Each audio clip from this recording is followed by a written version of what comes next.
शेट त्या आमच्या गावातला स्वराजवाला आहे का 14-15च्या रेसनी ट्रॅक्टर चालवत होता रोटावेटरला. लोडवर येतो राव त्यो. आपण फोन बी केलता शोरूम वाल्यांना, ते म्हणले 20च्या रेसवर चालवा. हा बरोबर आहे ना, मग काय चुकलं त्यांचं? अहो शेट, पण ते डिझेल किती काय 20च्या रेसवर? नाही हो दादा, ट्रॅक्टर जर पीटीओच्या कामात रेटेड आरपीएम ने चालवला तर त्याचा परफॉर्मन्स, त्याची डिझेलची इफिशियन्सी आणि इंजिनची लाईफ चांगली राहते. रेटेड आरपीएम आणि ते कुठं असतं? तुमच्या रेसमध्ये आरपीएम म्हणजे रिव्होल्यूशन पर मिनिट असतात.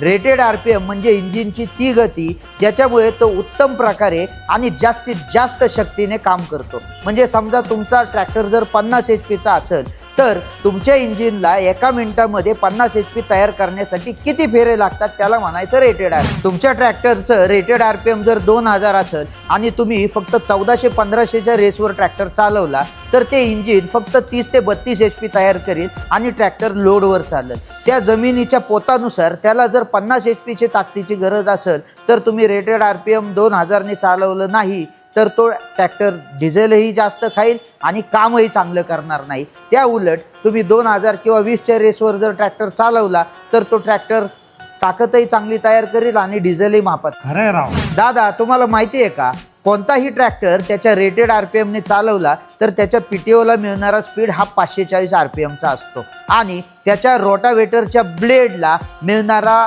स्पीड हा त्याच्या गिअरच्या कॉम्बिनेशननुसार 180 पासून तर 330 पर्यंत मिळतो. समजा तुमच्या कॉम्बिनेशननुसार तुमच्या रोटरला 250चा स्पीड मिळतोय आणि तुम्ही 2000च्या ऐवजी 1415च्या स्पीडने जर रोटर चालवला तर ट्रॅक्टरला मागं पीटीओला 540च्या ऐवजी 370-380चा स्पीड मिळेल आणि त्याच्या ब्लेडला 170-180चा स्पीड मिळेल. म्हणजे त्याचा परिणाम असा होईल की तो ट्रॅक्टर एकतर लोडवर चालेल, त्याच्या गवताचा नीट भुगा होणार नाही, माती भुसभुशीत होणार नाही, काम चांगलं होणार नाही. आयलाय माहित नव्हतं राव, रोट्याच्या पात्याचा स्पीड बदलता येतो. हो, म्हणूनच आम्ही ट्रॅक्टरला मॅचिंग इम्प्लिमेंट घ्यावा असा सल्ला देतो.